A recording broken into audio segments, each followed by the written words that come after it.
Bom dia, bom dia, bom dia, minha gente! Bom dia a todos os polos, a todos os mestres presenciais e alunos que se conectam conosco aqui através das ondas do canal Educação. Bom dia!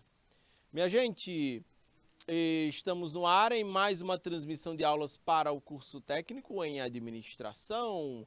A disciplina é Economia e Mercado, beleza?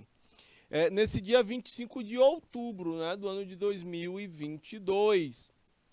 Hoje é dia do cirurgião dentista. Hoje é dia da construção civil. A construção civil, que é uma importante atividade econômica, inclusive ela é considerada uma indústria motriz. Por que a gente chama assim? Porque quando a construção civil expande suas atividades, ela puxa outras.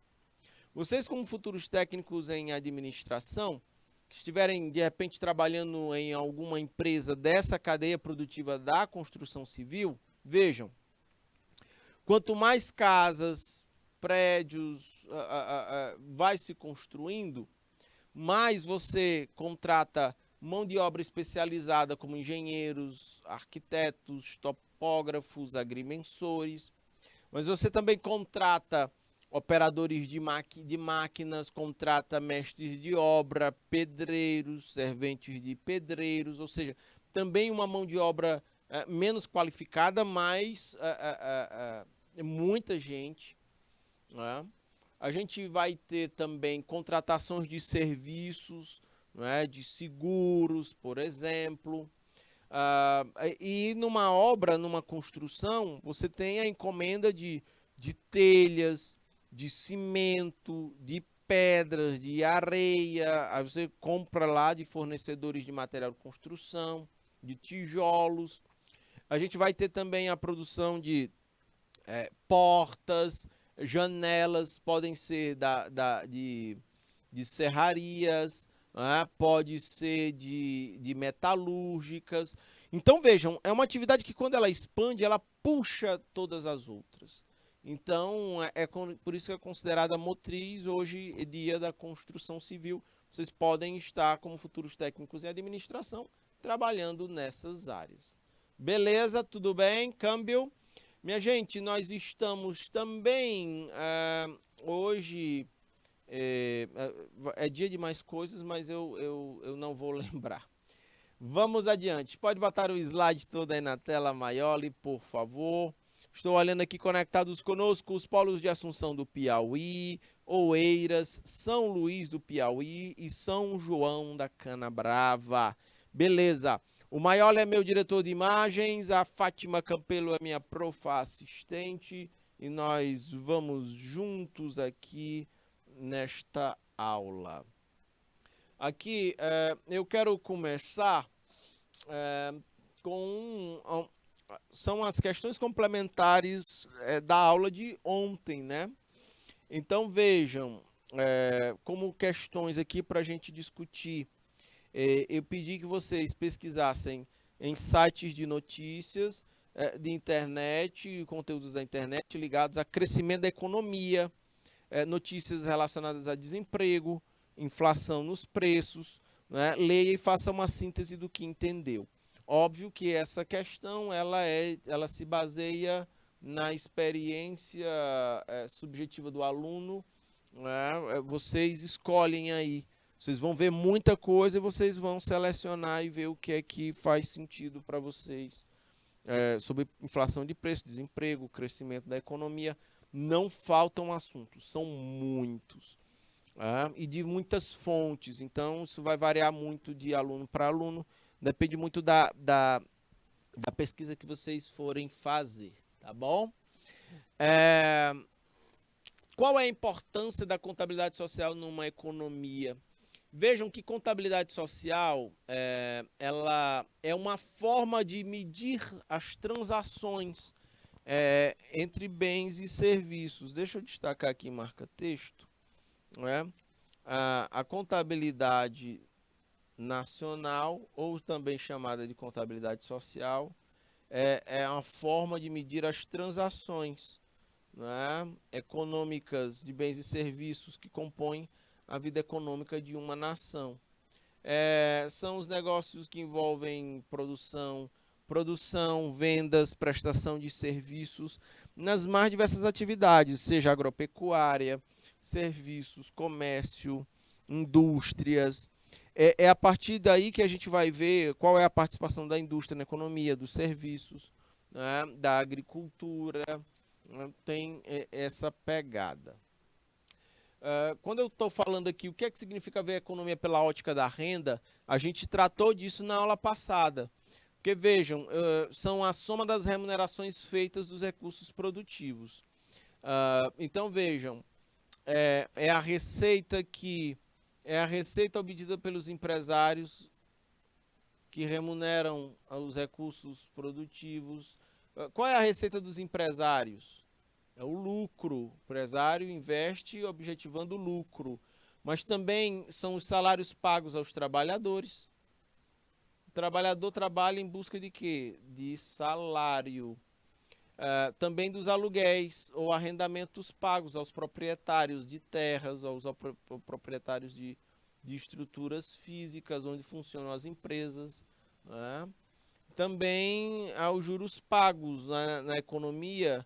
Geralmente você vai ver aqui que para os negócios girarem é preciso interagir com o mercado financeiro, captar grana, pegar empréstimos, fazer financiamentos para a atividade produtiva, fluxo de caixa, compra de máquinas, de equipamentos, né? Então, o que seria a renda nacional? Vou circular aqui em vermelho.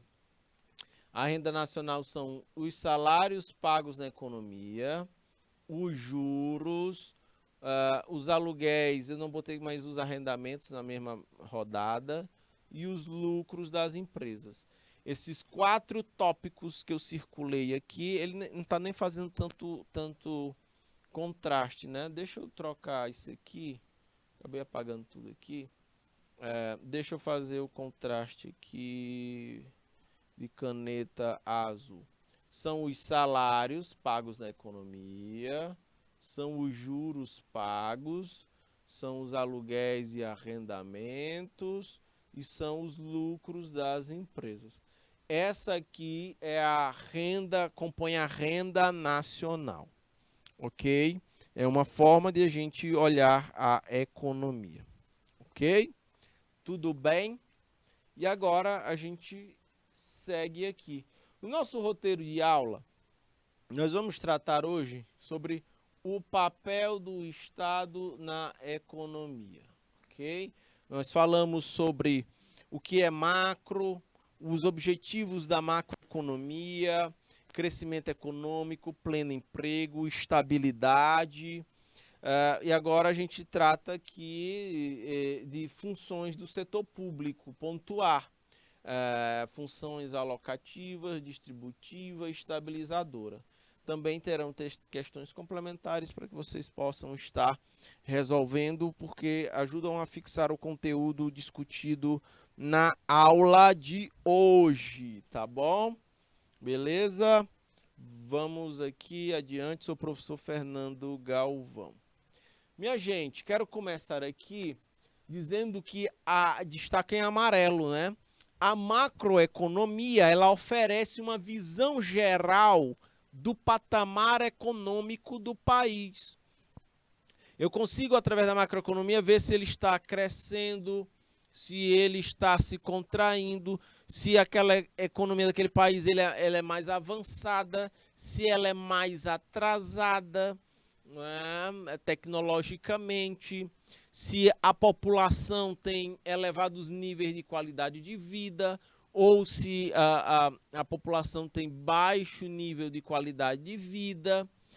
Vou dar um exemplo para vocês. A Nigéria é um grande país exportador de petróleo. Só que o povo da Nigéria ele é muito pobre, é paupérrimo. Veja, a capacidade de produzir riqueza na Nigéria é elevada. A economia tem um bom desempenho do ponto de vista de produtor de petróleo, mas a população é pobre. entendem isso. Quando a gente olha para a macroeconomia, para o comportamento como um todo da economia, a gente vai ver esses pontos de vista. A gente pode ver, inclusive, as contradições de um país. Olhando a macro, por exemplo, pode voltar aqui para mim, Maioli, que a gente vai ver a Índia, país enorme, de dimensões continentais, uma população que passa de 1 bilhão de habitantes, e a Índia tem elevados níveis de analfabetismo na sua população, ao tempo em que a Índia tem os maiores diretores executivos das grandes empresas espalhadas pelo mundo. Olha que contradição. Os CEOs, os grandes diretores executivos de grandes empresas de tecnologia espalhados pelo mundo saem da Índia, porque lá é um polo de TI, de tecnologia da informação. Só que, ao mesmo tempo, a Índia tem elevadíssimos níveis de analfabetismo. Olha a contradição. Entendem? A China, a Índia, ela é fonte de matérias-primas, né, para a indústria farmacêutica, produzir medicamentos. Ao tempo em que, na mesma Índia, o nível de mortalidade infantil é elevadíssimo. Entendem essas contradições? Então, esses são pontos que merecem destaque. E a gente calibra o olho melhor. A gente vai tendo um olhar mais apurado, um senso crítico mais apurado sobre as coisas, quando a gente discute esses assuntos que vamos fazer. Que estamos fazendo desde ontem, e a gente avança no dia de hoje, tá bom? Pode ampliar o slide todo aí na tela, por favor, Maioli. Então vejam só, com um olhar tão amplo, o governo ganha a possibilidade de antecipar a certos movimentos de mercado, tanto nacional quanto internacional. Óbvio, isso aqui vai depender do grau de maturidade de um governo. E eu vi uma fala do João Paulo Lemann, que é um dos maiores empreendedores brasileiros.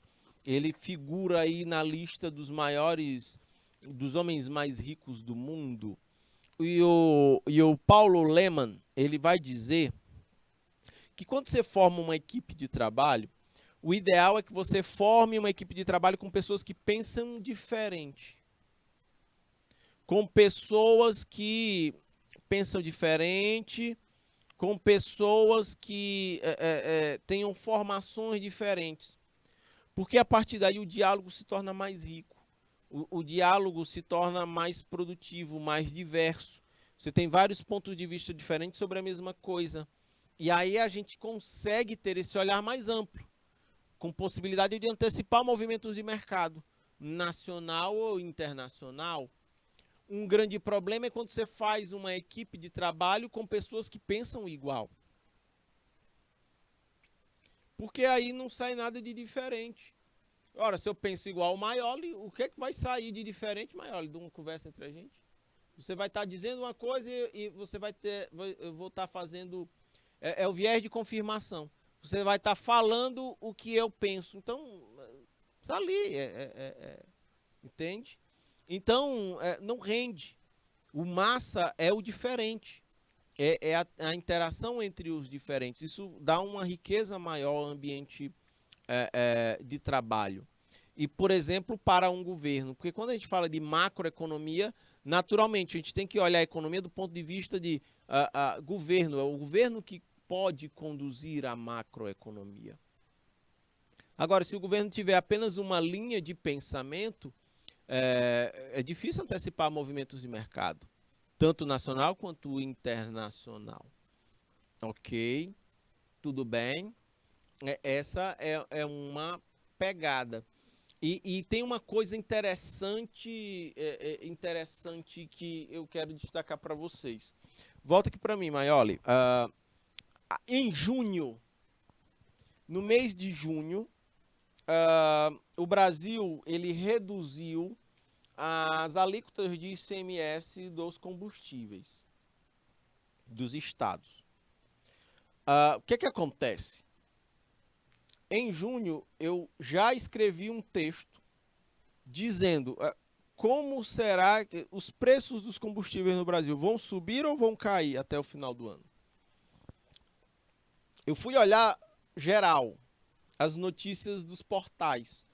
Folha de São Paulo, Valor Econômico, Estadão, eu fui olhar os maiores veículos de notícias. E todos focando na redução dos impostos e na queda dos preços dos combustíveis e na queda da inflação. Todos. Eu fiz esse exercício, vou olhar, cadê? Todos tratando da mesma coisa, tratando daquele momento. E aí caraca, eu vou escrever alguma coisa que trate pra frente. Porque se eu for tratar do momento agora, não tem nada de diferente que eu vou falar de quem já está escrevendo sobre isso. Então, eu fui escrever sobre pra frente. E lá eu estou apontando no texto a probabilidade de os preços até o final do ano começarem a subir.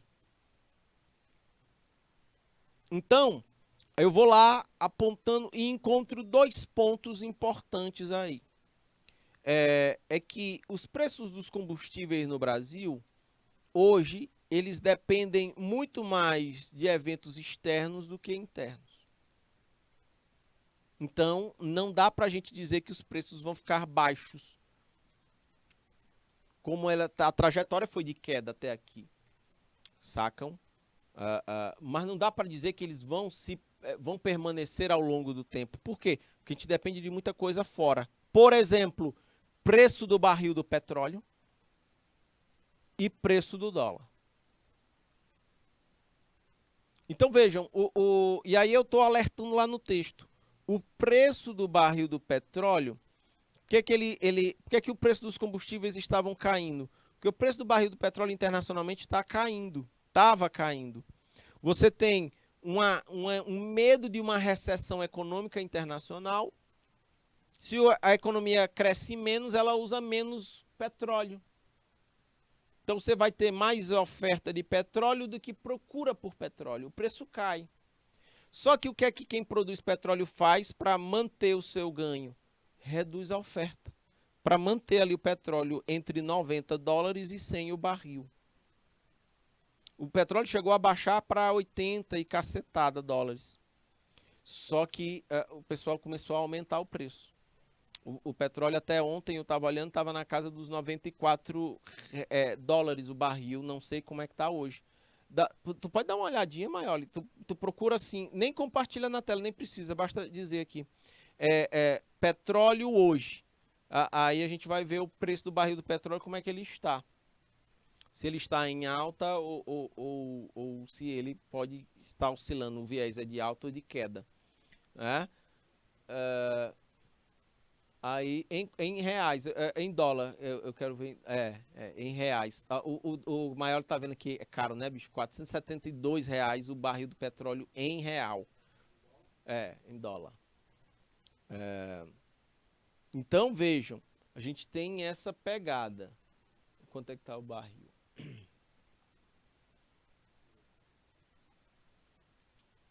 O maior tá pesquisando aqui, o barril do petróleo. Quanto é que ele está? Então vejam. E aí qual é um outro ponto? É o dólar. Quanto mais caro o dólar tiver, mais caro a gente importa petróleo. Quanto mais barato o dólar tiver, mais a gente importa barato o petróleo. O que é que a gente está tendo agora? Um aumento no preço do dólar e a gente estava tendo aumento no preço do barril do petróleo. Isso vai puxando o preço do petróleo para cima. Ou seja, o que eu estava escrevendo lá em junho está se mostrando agora. Sacam? E isso pode gerar aumento da inflação.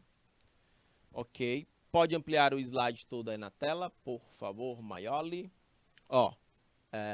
Deixa eu ver aqui. Baixa aqui. Bota só barril do petróleo. Paga aqui em dólar. Aqui. Uhum. Não, não, pode ser só. Não, pode ser só o Enter. Ó, é aqui, clica aí. A gente está procurando o preço do barril do petróleo aqui. Só um minutinho. Vamos já achar. Cotação do petróleo Brent. 90 dólares. Ele deu uma quedinha aqui, né? Ele deu uma quedinha no preço do barril do petróleo, né? Ó, o mínimo chegou a bater 89 dólares, hoje a máxima foi 91, né?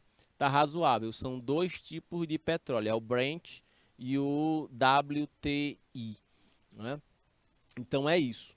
Mas se o dólar sofrer mais pressões de alta, quando ele chega a 100 dólares, aí ele fica muito caro. O problema hoje, inclusive, é o dólar, que estava a 2,30. E isso pressiona os preços dos combustíveis para cima. Entendem? Então vejam, é esse olhar que possibilita a gente poder antecipar algumas coisas. Tanto nacional quanto internacional. Beleza? E tem coisas que não dá para prever. Por que que o preço do dólar subiu?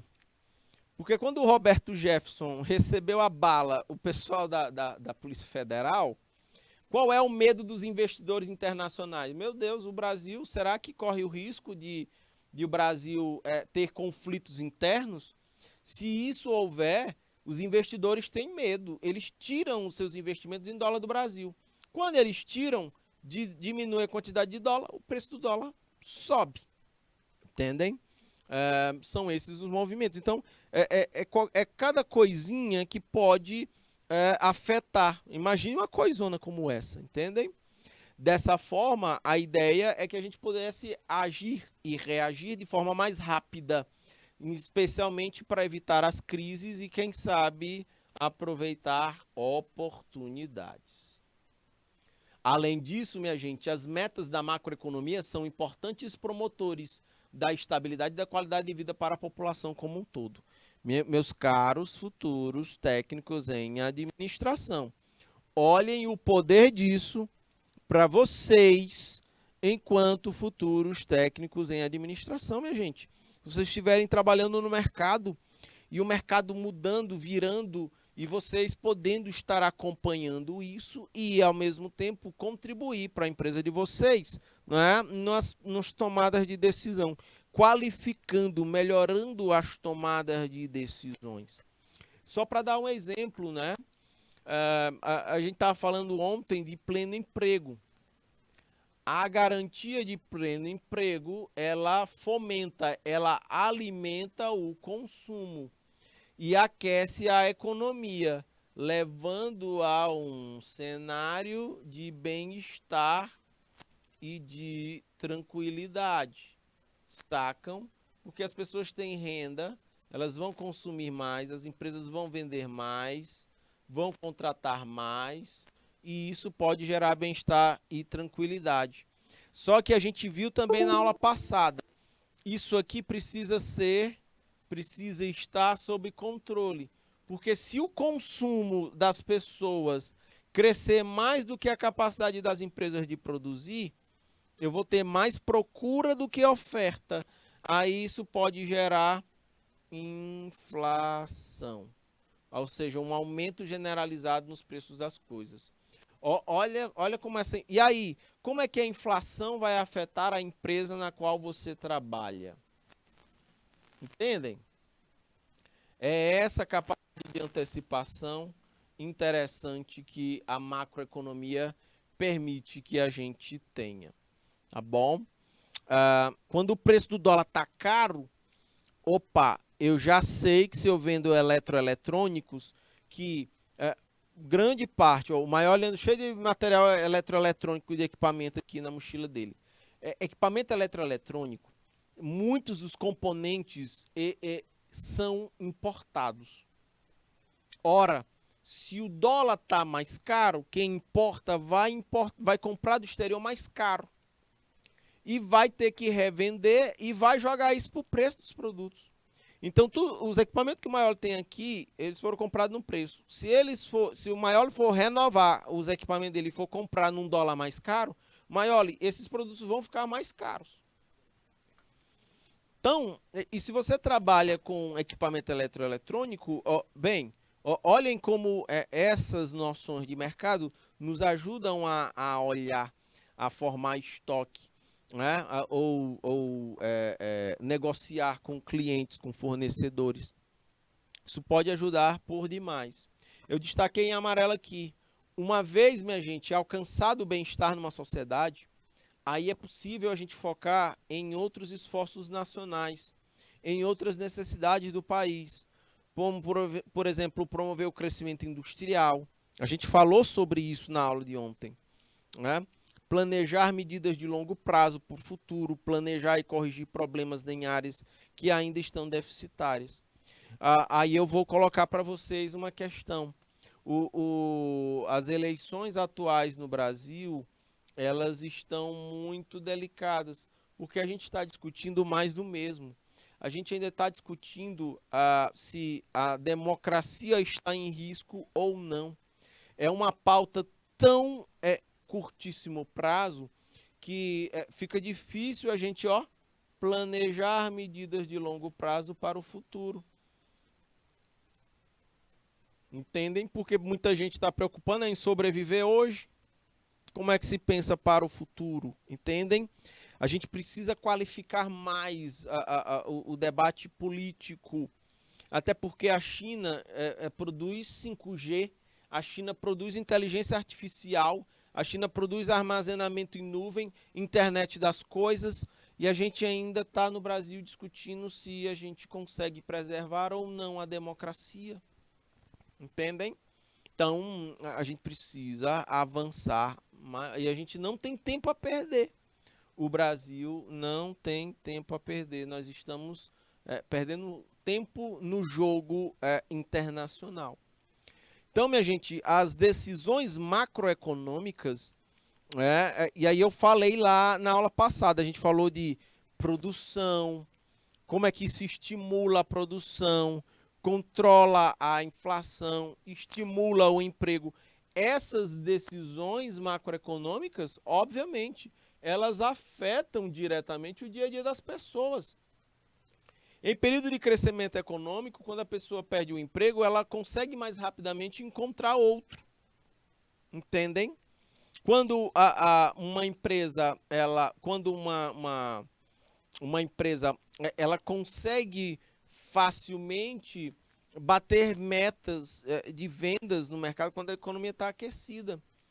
Ela com menos esforço consegue bater metas. O detalhe é que as decisões macroeconômicas nos levam para uma recessão econômica, para uma queda na atividade econômica. Obviamente fica mais difícil para as empresas internamente baterem suas metas. Ok? Aí tem essa colocação. Pense, por exemplo, a tranquilidade de saber que seu emprego não corre riscos. A pessoa fica mais à vontade.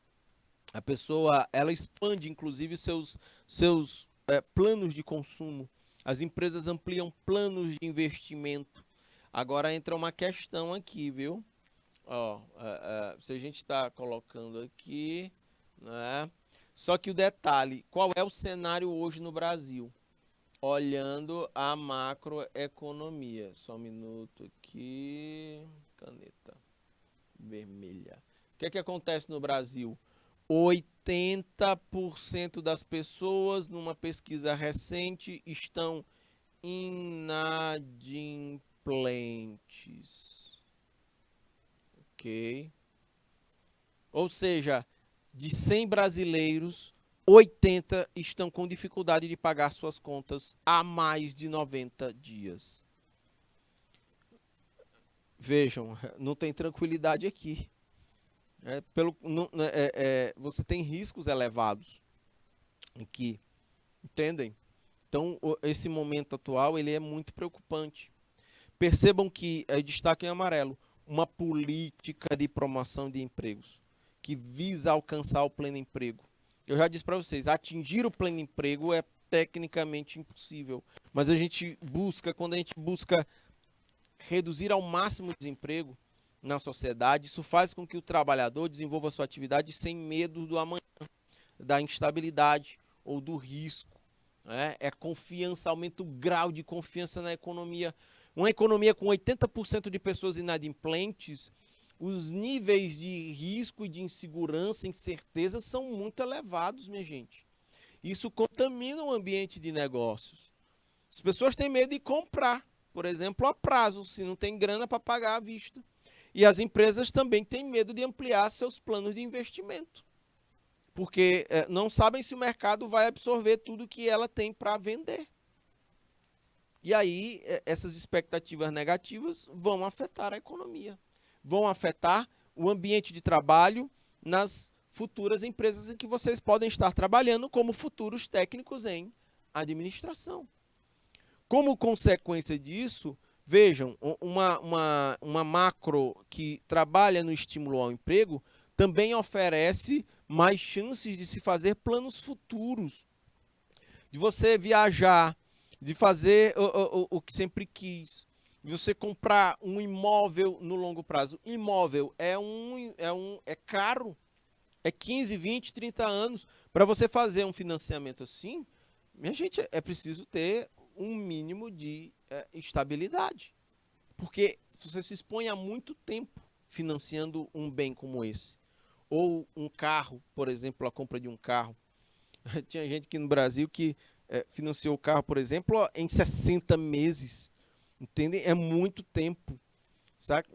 E é um juro elevadíssimo. Mas é porque o brasileiro também tem um comportamento. A gente está mais olhando para o preço da prestação no orçamento do que no preço do valor final, né, com os juros embutidos. A gente pode até estar pagando 2 ou 3 carros num só, de tanto juro embutido aí. Entendem? Então, é isso. Se a gente consegue política de geração de emprego, controle da inflação, isso as pessoas ficam mais à vontade para expandir seus planos de consumo. As empresas ficam mais à vontade para planejar o seu crescimento. Entendem? Já o controle inflacionário, por exemplo, está dito aí em amarelo, é um elemento importante para evitar que haja redução dos investimentos e da produção no país. Porque você imagine uma economia com inflação em que as coisas estão aumentando a todo tempo. É ruim para o consumidor, é ruim para as empresas também se planejarem no longo prazo. Ou pensarem estrategicamente. Tem até um meme engraçado que diz que no posto de gasolina, Maioli, na inflação até um dia desse, tinha que ter o trocador de preço. O cara só para trocar preço, porque todo dia o preço estava aumentando, né? Agora estava caindo. Mas agora está surgindo um cenário que talvez volte o trocador de preço, né? E aí vai. Por melhor que sejam as decisões tomadas por uma empresa, na qual vocês estejam trabalhando como futuros técnicos em administração, seja na agropecuária, na indústria, no comércio ou nos serviços, nada depende apenas do seu corpo de analistas. O mercado também afeta os negócios. Vocês podem tomar as melhores decisões possíveis. Ainda assim pode vir o mercado e derrubar tudo. Um exemplo disso foi a pandemia. Ninguém imaginava que a pandemia iria nos botar na lona do jeito que botou. Eu não estou falando só de Brasil, estou falando de mundo, inclusive. Tem coisas que são imponderáveis. Entendem? Então, a macroeconomia afeta os mercados. É por isso que nós estamos discutindo esses assuntos hoje, meus caros futuros técnicos em administração. Porque, inclusive, é importante isso. Vai que você trabalha numa empresa e a empresa começa a performar mal, a ter desempenhos ruins. E você está na gestão da empresa. E aí o empresário, o proprietário chega para você e diz: oxente, o que é que está acontecendo aqui, rapaz? O faturamento está caindo, a gente não está conseguindo bater meta, não está conseguindo atingir os objetivos. O que foi que aconteceu? Até para você justificar que pode acontecer de um mercado em que você está operando é muito vulnerável à macroeconomia. Se a macro está num ciclo de baixa, é natural que a empresa também entre num ciclo de baixa, entendem? Por isso que é importante, sabendo desses ciclos, em momentos de alta, fazer igual José, lá na Bíblia, né? Lá no Egito. O que é que José fez? Sonhou e foi aliás, quem sonhou foi o faraó. José foi interpretar o sonho, né? E lá no sonho, José disse para o faraó que viriam 7 anos de abundância, de bonança, que o faraó economizasse, fosse parcimonioso, porque viriam logo depois 7 anos de escassez, de carência, de falta, de pobreza mesmo. E José, inclusive, pegou o faraó, indicou José para ser o administrador, né, lá no Egito, e assim ele fez. Preparou em 7 anos de bonança, preparou o Egito para passar por 7 anos de escassez, de pobreza e de carência, mas ele aproveitou o pico, né, para se proteger lá na frente da queda. Entendem? Então, é importante que na gestão das empresas a gente tenha essa noção. A empresa tem sua responsabilidade dentro do seu desempenho, mas pode ser que a empresa também seja abalada pelo mercado. Ok? E você, inclusive, precisa justificar isso. Gerir bem uma empresa no crescimento econômico é fácil. Gerir uma empresa na recessão, na crise, aí é complexo. Destacando em amarelo, observando o caminho a macroeconomia no Brasil, é possível a gente saber, por exemplo, se a tendência é aumentar o custo da matéria-prima dos produtos por conta da inflação e se isso vai impactar no caixa da empresa. A gente consegue ter essa noção, né? Essa visão. E quem sabe está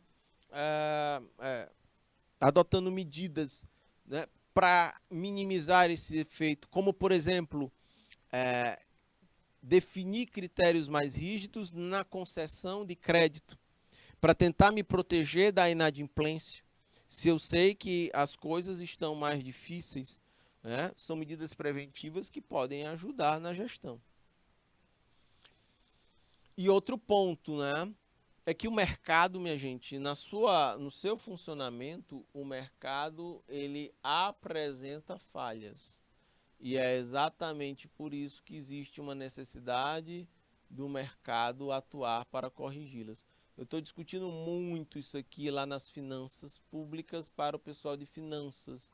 Existe uma teoria nas finanças públicas de que o Estado precisa ser mínimo, o Estado precisa ser pequeno para que a iniciativa privada possa determinar a dinâmica da economia. E o que eu estou mostrando para eles lá é de que essa visão ela tem muitos pontos fracos. Essa aqui é uma delas. O mercado ele tem falhas e é exatamente aí que entra o Estado para regular, para atuar, atuar para corrigir. Tá? Engoli um A aqui, não sei como foi que eu não me engasguei com esse bicho. Só um minuto aqui, para. Ok? Quando eu falo de Estado, eu estou falando de todos os entes. Eu estou falando de governo federal, governos estaduais, governos municipais, ok? E aí a gente tem algumas funções do Estado. Entre elas, eu vou destacar aqui a função alocativa, e em amarelo.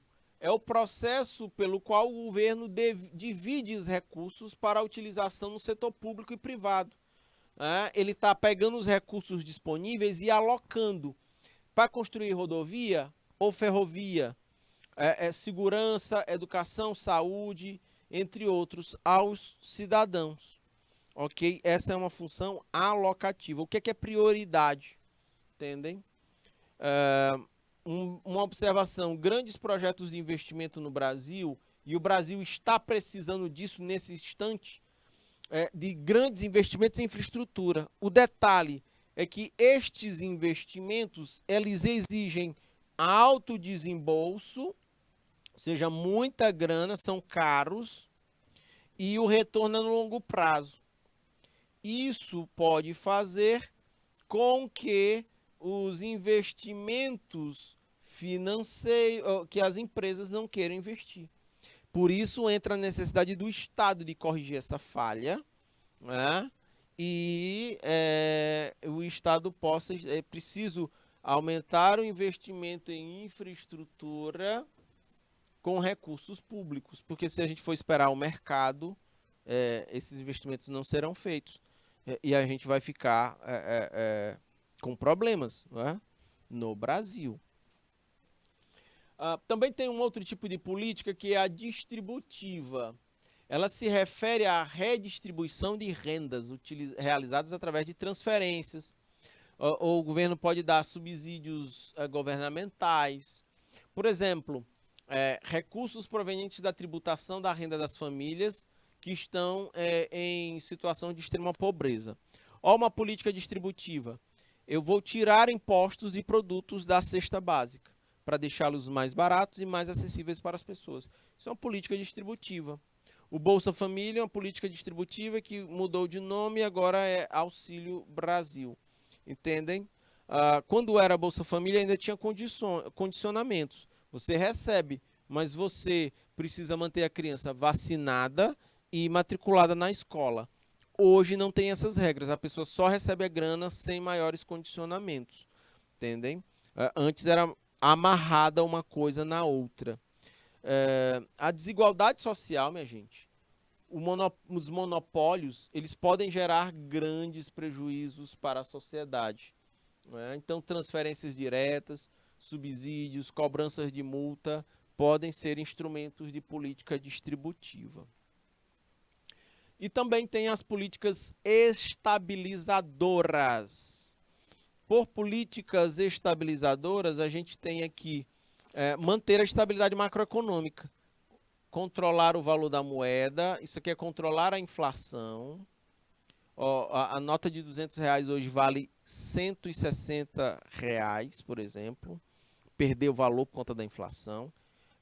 Também garante a estabilidade do país, um nível de empregos que gere trabalho, renda, capacidade de consumo para as pessoas. Isso aqui é importante, bem como o funcionamento das instituições, das regras do jogo, da justiça, das leis, o respeito às leis. Isso aqui dá visão de futuro, ok, minha gente? E eu também tenho aqui, eu vou deixar 3 questões complementares para vocês responderem, e aí no começo da próxima aula a gente volta para trabalhá-las, tá bom? Minha gente, estou olhando para o relógio agora, estou encerrando o nosso conto por aqui, são 10 horas nesse exato instante. Fiquem com Deus, grande abraço, a gente se vê na próxima semana. Tchau, tchau.